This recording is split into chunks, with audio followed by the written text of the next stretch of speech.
Hello दोस्तों, welcome back to my channel success with science. अभी तक हमने जो पढ़ा था वो शायद आपको समझ में आया होगा, ऐसी मैं आशा करता हूँ। आगे आज का वीडियो शुरू करते हैं, ज़्यादा समय जाया न करते हुए। आज के वीडियो में हम जो पीछे का है उसी को जोड़ते हुए पढ़ते हैं। पीछे हमने विज्ञान की विभिन्न शाखाओं के बारे में पढ़ा था और हम बात कर रहे थे बायोलॉजी की। तो यहीं से अपन स्टार्ट करते हैं, जीव विज्ञान यानी बायोलॉजी। अब इसका डिवाइडेशन करें, यानी कि इसकी जो मोस्टली सब ब्रांचेज होती हैं वो होती हैं जंतु विज्ञान और वनस्पति विज्ञान, जूलॉजी एंड बॉटनी। अब देखो, इसमें आपको कंफ्यूज बिल्कुल भी नहीं होना है। कुछ कुछ जगह पे आपको ऐसा लिखा मिलेगा जंतु विज्ञान या जंतु शास्त्र, या फिर आपको ऐसे भी लिखा हुआ मिल सकता है प्राणी विज्ञान या प्राणी शास्त्र। तो इसमें बिल्कुल कंफ्यूजन नहीं होना है, और इंग्लिश में इसको बोलेंगे जूलॉजी। फिर बात करें अपन बॉटनी। बॉटनी वनस्पति विज्ञान या वनस्पति शास्त्र इसको कहते हैं। अब कल अपन ने बात करी थी कि बायोलॉजी शब्द की जो उत्पत्ति है वो कैसे हुई, बायोलॉजी शब्द देने वाले वैज्ञानिक कौन कौन थे, शायद आपको याद होगा। एक बार फिर से आपको रिवाइज करूं कि बायोलॉजी जो शब्द है इसका प्रयोग सबसे पहले लेमार्क और ट्रेवेरेंस ने किया था। लेकिन अगर प्रश्न आपसे ये पूछ ले कि फादर ऑफ बायोलॉजी, जीव विज्ञान का जनक किसे कहते हैं, कई बार प्रश्न आता है, तो जीव विज्ञान का जनक किसे कहते हैं? अरस्तु। अब अरस्तु के बारे में, ये महान यानी कि बहुत बड़े उस्ताद थे, बहुत बड़े ज्ञानी महात्मा थे। इनके बारे में आपको हर किसी बुक में पढ़ने को मिलेगा, चाहे वो पॉलिटिकल साइंस की बुक हो, चाहे वो दर्शन शास्त्र की बुक हो, चाहे वो साइंस के किसी ब्रांच की बुक हो, या फिर चाहे वो गणित की कोई बुक हो। तो अरस्तु के बारे में थोड़ा सा मैं आपको बता देता हूँ। अरस्तु जो थे वो एक यूनानी दार्शनिक, वैज्ञानिक और गणितज्ञ थे।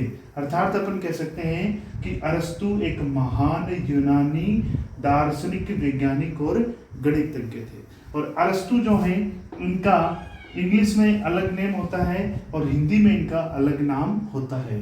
तो इंग्लिश में इनका जो नेम प्रोनाउंस किया जाता है वो कैसे करते हैं? अरिस्टोटल। और हिंदी में क्या करते हैं? अरस्तु।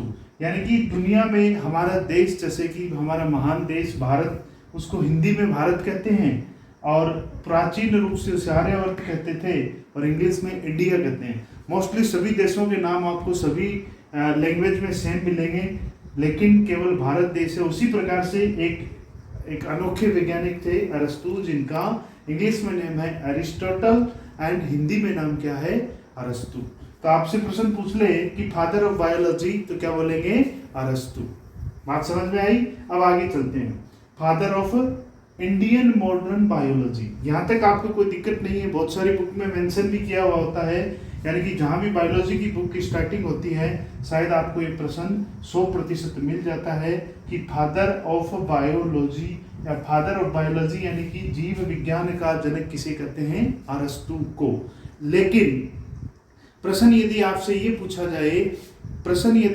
पूछा जाए कि father of Indian modern biology, father of Indian modern biology, तो क्या देगा? PM भार्गव।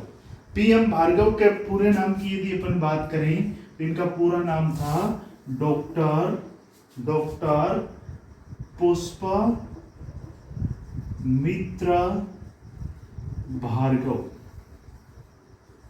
डॉक्टर, या फिर प्रॉपर्ली इंग्लिश में अपन इसको प्रोनाउंस करें डॉक्टर पुष्पमित्र भार्गव। ये कौन थे? Father of Indian modern biology. ठीक है। फिर अपन इसकी जो ब्रांचेज हैं उनकी बात करें, जूलॉजी और बॉटनी। जिस प्रकार से बायोलॉजी शब्द की उत्पत्ति कैसे हुई? बायोज एंड लोगोस। बायोज एंड लोगस यानी कि किसका अध्ययन करना? जीवधारियों का अध्ययन करना। उसी प्रकार से दो इसकी मोस्टली जो सब ब्रांच है, जूलॉजी एंड बॉटनी। तो जूलॉजी जो वर्ड है इसकी उत्पत्ति कैसे हुई? ये भी दो वर्ड हैं, ZOION, जॉइन, यानी इसका अर्थ होता है एनिमल, और लोगोस का अर्थ होता है अध्ययन करना। अर्थात विज्ञान की वह शाखा जिसके अंतर्गत जंतुओं के शरीर की संरचना एवं विभिन्न जैविक क्रियाओं का विस्तृत अध्ययन किया जाता है, उसे हम क्या कहते हैं? जूलॉजी या प्राणी शास्त्र कहते हैं। अगली इसकी जो ब्रांच है वो क्या है, बॉटनी। बॉटनी जो वर्ड है इसका अर्थ होता है हर्ब, यानी कि इसका अर्थ होता है वनस्पति अर्थात पादप। इसमें क्या किया जाता है, पादप के शरीर की संरचना एवं विभिन्न जैविक क्रियाओं का विस्तृत अध्ययन विज्ञान की जिस शाखा में या फिर बायोलॉजी की जिस शाखा में किया जाता है उसे हम क्या कहते हैं, बॉटनी कहते हैं। एक बार फिर से अपन बात करें कि जो जूलॉजी है इसकी उत्पत्ति हुई जोन्स एंड लॉकस इन दो वर्ड से, ठीक है। इसका अर्थ क्या हुआ कि प्राणियों के शरीर की संरचना एवं विभिन्न जैविक क्रियाओं का विस्तृत रूप से अध्ययन विज्ञान की जिस शाखा में किया जाता है उसे अपन क्या कहते हैं, जूलॉजी। अब प्रश्न आपसे पूछा जाए कि who is the father of zoology, यानी कि प्राणी शास्त्र का जनक किसे कहते हैं। प्राणी शास्त्र का जनक किसे कहते हैं, प्राणी शास्त्र का जनक किसको कहेंगे, अरस्तु को। तो आपसे प्रश्न दो पूछे जाएंगे और उत्तर उन दोनों प्रश्नों का एक ही होगा। यदि आपसे प्रश्न ये पूछा जाए कि जीव विज्ञान का जनक, किसका जनक भाई, जीव विज्ञान का जनक और प्राणी विज्ञान का जनक, तो दोनों का ही उत्तर क्या होगा, अरस्तु। उसी प्रकार से जैसे कि मैंने आपको ये प्रश्न बताया कि father of Indian modern biology, बीच में आप मेरे को एक प्रश्न और ध्यान आया, father of Indian modern biology, तब तो आपका आंसर क्या हो जाएगा, पीएम भार्गवा, डॉक्टर पुष्पामित्रा भार्गव। लेकिन अभी हाल ही की कुछ परीक्षाओं में ये प्रश्न, रेलवे की जो परीक्षाएं हुई थी उनमें दो बार ये प्रश्न पूछा गया कि who is the father of Indian cytology, या फिर who is the father of Indian modern cytology. और यदि प्रश्न आपसे पूछ लिया जाए कि who is the father of modern cytology, तो इसका हो जाएगा स्वानसन, सीपी स्वानसन। लेकिन प्रश्न आपसे यदि ये पूछा जाए कि फादर ऑफ इंडियन साइटोलॉजी, तो क्या होगा, A.K. शर्मा। आगे बात करते हैं बॉटनी का जो फादर होगा वो कौन होगा, थियोफ्रेस्टस। बॉटनी का फादर कौन होगा, थियोफ्रेस्टस। इसी प्रकार से हम आगे विभिन्न प्रकार की जो शाखाएं हैं उनके अपन को डायरेक्टली एग्जाम में क्या पूछते हैं, शाखा का नाम देंगे और उसका जनक पूछेंगे, या फिर जो मैच करने वाले क्वेश्चन होते हैं उनमें अपन को कॉलम बना के देते हैं, column A and column B, और match the following, column A with column B. और वो आपको पता है किस प्रकार से मैचिंग वाले प्रश्न आते हैं, उनमें आपको क्या देंगे, एक साइड में तो ब्रांचेज लिखी होंगी और एक साइड में उनके जनक लिखे होंगे, और उनको अप डाउन करके यानी कि उल्टा सीधा लिख दिया जाता है और हमसे मिलवाते हैं। तो आगे चलते हैं, बात करते हैं बायोलॉजी की विभिन्न शाखाओं के बारे में। आगे देखते हैं जीव विज्ञान की विभिन्न शाखाओं के जनक, father of various branches of biology.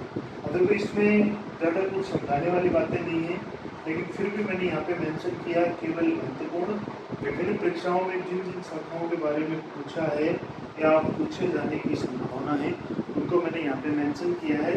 Very very important है, तो इनको आपको क्या है, थोड़ा सा याद करना पड़ेगा, थोड़ा सा समझ के पढ़ेंगे तो आधे से ज़्यादा अभी याद होगा, या फिर आप बार बार रिवाइज करेंगे तो आपको याद हो जाएगा। यहाँ सबसे पहले अपन बात करेंगे जीवाश्म की, प्लेंटोलॉजी। जीवाश्म की का मतलब होता है जो पुराने जीवाश्म होते हैं, जैसे कि पुरानी हवेलियों पर बने हुए चित्रों के बारे में अध्ययन करना, या फिर जो भी जीवाश्म मिलते हैं उनके बारे में अध्ययन करना। इस शाखा के अंतर्गत पता लगाया जाता है कि यह वस्तु कितनी पुरानी है, या फिर आपने कई बार सुना होगा कि वहाँ से डायनासोर के बहुत सारे पुराने अवशेष मिले हैं, या फिर इतना पुराना कोई शव मिला है।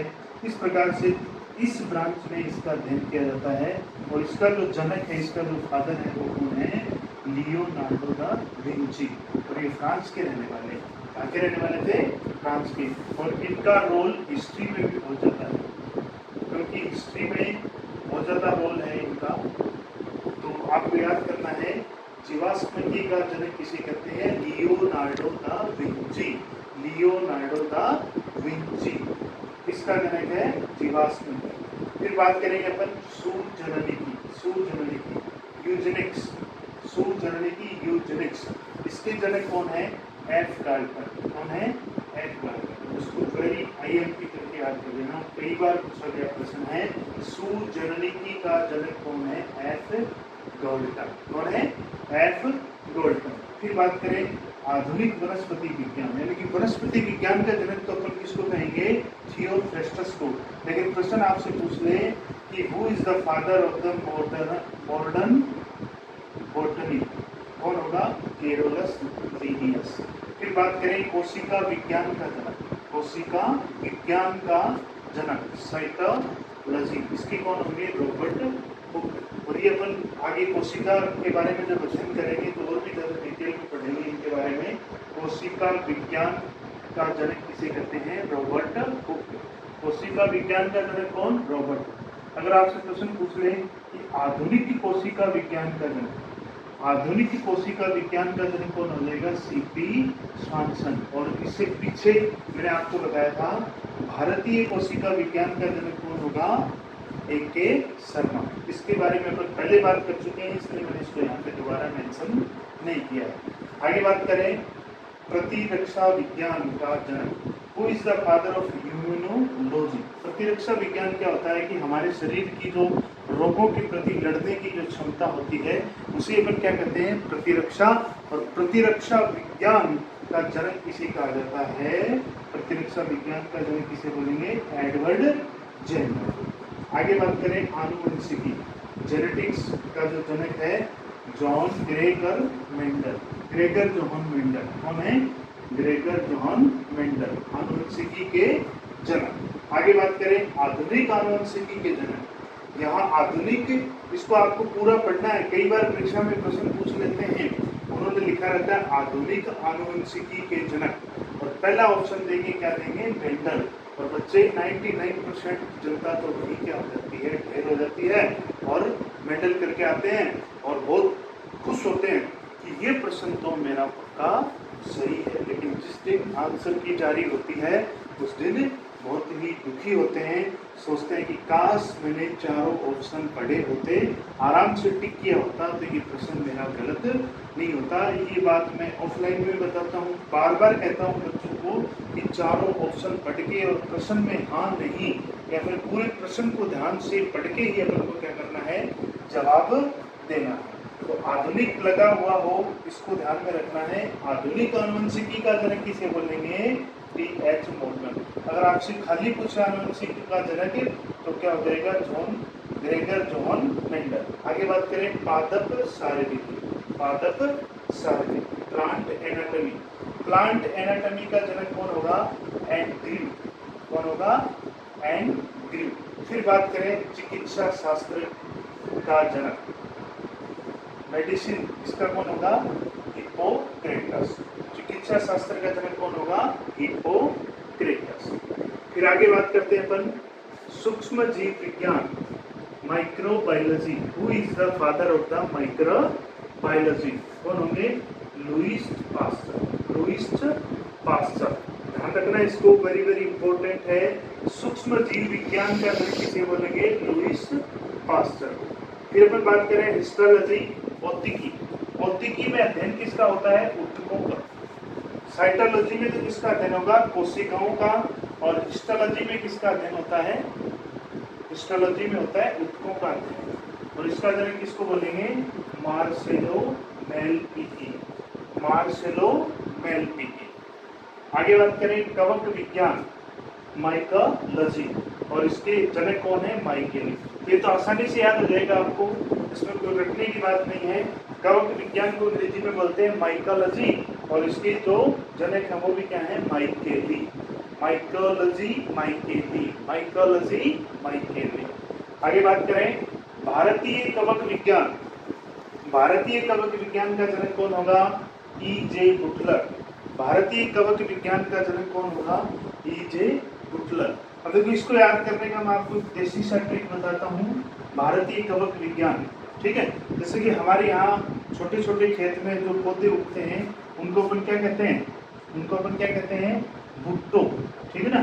तो ई.जी. भुट्टो कहने का मतलब ये बारिश के मौसम में बहुत सारे कवक आपको उगे हुए दिखाई देते हैं।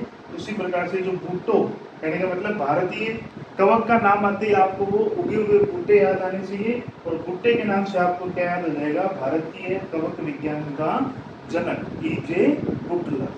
फिर बात करें पादप कार्य, plant physiology, who is the father of plant physiology, Stephen Hales. आगे बात करें बैक्टीरियोलॉजी, जीवाणु विज्ञान के जनक कौन है, लीवेनहॉफ। तो आज मैंने आपको बहुत ही महत्वपूर्ण ये 15-16 ब्रांचेज हैं, इनके बारे में बताया है, ये आपको याद करने हैं। ये बहुत ही महत्वपूर्ण है, इसलिए आपको इनको याद करना है। याद करना कुछ भी नहीं है, वीडियो को पॉज करके एक बार लिखें और उनको पढ़ें, और अगर आप स्क्रीनशॉट लेना चाहें तो उसका स्क्रीनशॉट भी ले सकते हैं। This time for your screenshot, ठीक है। अब मैं आपसे जो पीछे आपने पढ़ा होगा, ध्यान देके यदि पढ़ा है, मैंने बोर्ड पे मेंशन किया था, तो उसको मैंने थोड़ा सा डिस्क्राइब जानबूझ के नहीं किया था। मैं आपसे लास्ट में 2 प्रश्न पूछ रहा हूँ, उन प्रश्नों के उत्तर आपको क्या करना है, कमेंट्स बॉक्स में जरूर बताना है। वीडियो आपको कैसा लगा, क्या कहीं त्रुटि हो, आपके सुझाव और आपके धन्यवाद दोनों ही मैं आमंत्रित करता हूँ। यदि आपको वीडियो अच्छा लगे तो आप जरूर बताएं, और यदि वीडियो में आपको कोई कमी नजर आती है तो प्लीज मेरे को सुझाव भी दें। तो प्रश्न क्या है, मैंने अरस्तु के बारे में आपको बताया था, तो प्रश्न वो ये है कि महान दर्शन शास्त्री या फिर जो महान साइंटिस्ट थे अरस्तु, तो उनके गुरु कौन थे और उनके शिष्य कौन थे, ठीक है ना। ये कई बार मतलब इंटरव्यू वगैरह में सीधे प्रश्न पूछ ले जाते हैं कि अरस्तु के गुरु कौन थे और अरस्तु के शिष्य कौन थे। तो आपको इन दोनों प्रश्नों का जवाब कमेंट बॉक्स में जरूर बताना है। और आज के लिए बहुत बहुत धन्यवाद। वीडियो को लाइक करें, चैनल को सब्सक्राइब करें और शेयर करें। बहुत बहुत